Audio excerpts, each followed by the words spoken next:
Tajuk renungan kita hari ini bertajuk Elihu. Dalam Ayub 32 ayat 2 hingga 3 menyatakan, lalu menyalahlah Amar Elihu anak Barakil orang Bus daripada kaum Ram. Dia marah kepada Ayub karena Ayub membenarkan dirinya dan bukan membenarkan Allah. Dia juga marah kepada ketiga-tiga sahabat Ayub karena mereka tidak boleh menjawab Ayub namun mempersalahkan dia. Setelah selesai perbincangan di antara Ayub dan sahabat-sahabatnya dalam Ayub 3 hingga 31, ketiga-tiga orang itu berhenti menjawab Ayub karena Ayub menganggap dirinya benar dalam Ayub 32 ayat 1. Kemudian Elihu, satu-satunya pembicara di dalam kitab ini dengan nama orang Israel, muncul di tempat kejadian itu. Dia lebih muda daripada 4 watak-watak yang membincangkan topik penderitaan dengan hangat.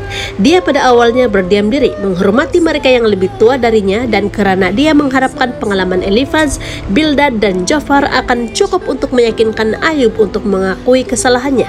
Dalam Ayub 32 ayat 6 hingga 9. Menyuarakan kembali kepercayaan sahabat-sahabat Ayub, dia berpendapat bahwa penderitaan adalah suatu pendisiplinan dan menuduh Ayub melakukan kejahatan. Dalam Ayub 34 ayat 5 hingga 12, hanyalah sia-sia dia berusaha membawa ide baru ke perbincangan itu. Lebih buruk lagi, jawaban Elihu menyiratkan keangkuhannya. Aku akan memberikan jawaban kepadamu dan kepada sahabat-sahabatmu yang ada bersamamu.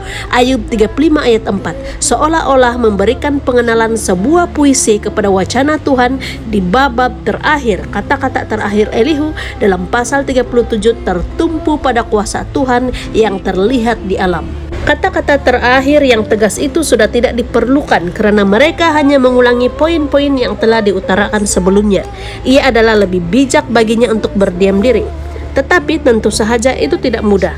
Seperti yang ditulis oleh Yakobus, manusia dapat dan sudah pun menjinakkan makhluk lain, tetapi tiada sesiapa yang dapat menjinakkan lidah manusia. Dalam Yakobus 3 ayat 7 dan 8. Ia memang menjadi suatu cabaran bagi kita, tetapi dengan rahmat Tuhan kita dapat melakukannya dan menghindari banyak masalah. Berdoalah untuk kebijaksanaan dari Tuhan. Sekiranya seseorang di antaramu kurang bijaksana, dia harus berdoa kepada Allah supaya mengurniakan kebijaksanaan kepadanya, karena Allah memberi dengan murah hati kepada semua orang tanpa memandang kesalahan mereka. Yakobus 1 ayat 5, agar kita dapat mengetahui waktu yang tepat untuk berbicara dan waktu yang tepat untuk berdiam diri.